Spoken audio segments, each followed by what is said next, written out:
Hey guys, in this video I'm going to show you how to deposit cash into Monzo.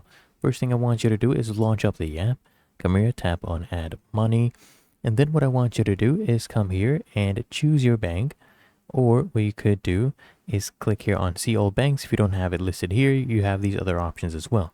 So we'll click here on see all banks, and then we'll go ahead and choose Chase Bank.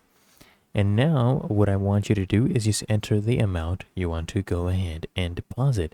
So let's say you want to deposit £10. You enter that right there, click on agree and continue.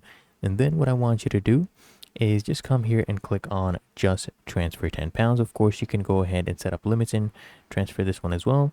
Or you can just transfer. Now here, you just check the details, make sure everything is correct. You'll see your reference number, and then just click on send payment. And you'll see this right here. It should be in your account within 24 hours. Usually it's instant. And click on done, and there you go. Really that easy.